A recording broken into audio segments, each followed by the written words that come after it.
سورلسمه سپاره 2 رکو سوره نحل 14 رکو سورلسمه سپاره 2 رکو سوره نحل 14 رکو بسم الله الرحمن الرحیم ان ابراهیم کان امتا قانتا لله حنیفا بے شک ابراہیم یو امامو اللہ فرما بردار لواڑو نا جدا ولم یک من المشرکین او دینو المشرکاننا شاکرا لانعمه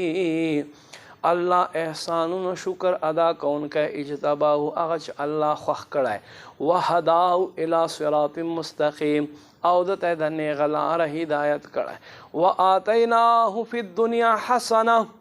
مونږ دته په دنیا کې خیر غړې ور عطا کړې وانه فی الاخرة لمن الصالحین بیشک په آخرت کې هم د قرب خاص والو نه دي ثم اوحینا الیک بیا مونږ وحی وکړه ستا ته ان اتبع ملت ابراهیم حنیفا ادا چې دین د ابراهیم پیروي کوه چې هر باطل لزان لده وما كان من المشرکین ابراهیم نو المشرکاننا انما جعل السبت على الذين اختلفوا فيه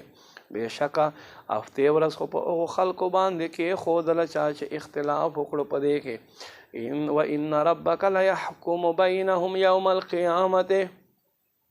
او بیشک رب دستا بزور فیصلہ کی دوی پمینس کے پورس د قیامت فیما کانوا فیه یختلفون پس کې چې دوی اختلاف کولو ادعو الی سبیل ربک بالحکمت والموعظة الحسنه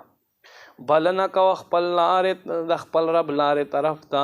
په تدبیر او په ښه نصیحت سره وجادلهم بالتي هي احسن او دوی سره بحث کوه په ښې طریقې سره چې له واړو نه غوره وي ان ربک هو اعلم بېشکه د ستا رب ښه علم لري بمن ضل عن سبیله پاغه چا باندې څوک چې د لارې نه ګمراه وي وهو اعلم بالمهتدین او د ته هدایت والمعلوم دی وان عاقبتم فعاقبوا بمثل ما عوقبتم به او که تاسو سزا ورکوئ نو داسې سزا دوی ته ورکوئ څنګه چې تاسو ته تکلیف درکړی وي ولئن صبرتم او که تاسو صبر وکړئ لهو خیر للصابرین ضرور دا غوره د صبر کوونکو لره صبر کول واصبر وما صبرك الا بالله صبر کوه اے محبوبا او تا رب د تا ته د صبر توفیق درکې ولا تحزن علیهم او ته غم مه کوه د دوی ولا تک فی ضیق مما یمکرون او دوی په فریبونو سره زړه مه تنګوه ان الله مع الذین اتقوا بیشک الله اغو خلق سره دی څوک چې یره لري والذین هم